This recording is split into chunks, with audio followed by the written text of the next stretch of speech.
Hey there, and thanks for tuning in to episode 5 of the Tyrannosaurus Anton blog. I'm Tyrannosaurus Anton, and today's blog entry is sort of a special update since today is Sunday, the start of the week. And I try not to complain too much or rant, but that's pretty much what this blog entry is going to be about.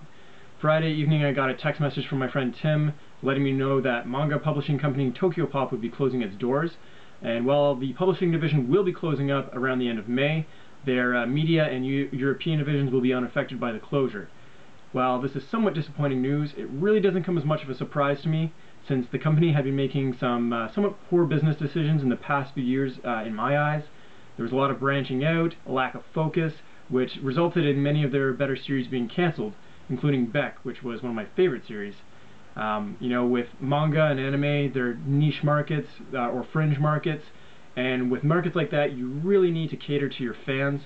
Tokyopop seemed to do the opposite in my eyes. They neglected and alienated their fans. In fact, a few months ago there was a blog post by one of their editors voicing their frustration with comments on message boards from fans saying that they were hesitant to pick up a series because they were afraid they would get cancelled. And while not buying the series pretty much guarantees it won't continue, a good company would not be voicing their frustrations with fans on message boards and blog comments. They would be, going out there and finding ways to incite the customer to stick with the series or to pick up a series. The manga and anime community tends to be very critical, I find, and perhaps I can even vouch for that since I haven't bought anything from Tokyopop since 2008 when Beck was cancelled. If the consumers and the fans, the people who are supporting you, feel like they've been wronged or disappointed or let down, they're going to be hard-pressed to trust a company like that again. And they aren't going to be afraid to voice their opinions about that, and it's going to spread pretty quickly. In addition to all the poor business decisions I found they've made, I found that the overall quality of their books just seemed to be lacking compared to a lot of other companies.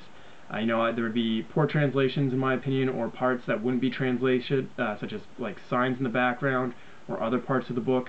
There'd be many typos I would find and improper grammar. This demonstrates to me a lack of proper editing. There is also no liner notes, which I find is a big deal these days. Since we do live in North America, a lot of the manga being published here, focuses on things in Japan, and there are a lot of cultural differences. Companies that seem to do this right are companies like Del Rey. They always have very detailed liner notes in the back of all their volumes. So not only do you get to read a good series, but you get a little bit of education in regards to the cultural aspects of what you've picked up. Viz, I find, also does a good job, especially with their signature series. They also include some very detailed liner notes. And while it's kind of outside of the manga and anime community, I find that Nipponichi Software America and Atlas are awesome. They know that they're, while they're video games and stuff, and video games do seem to have a mass appeal, they focus more on publishing the smaller, niche titles, and they really cater to their fans. To me, that's something very, very important. While it is disappointing news that Tokyopop is closing up, can't say it's unexpected. Anyway, until next week, have a good one, have some fun this weekend, and I'll see you later.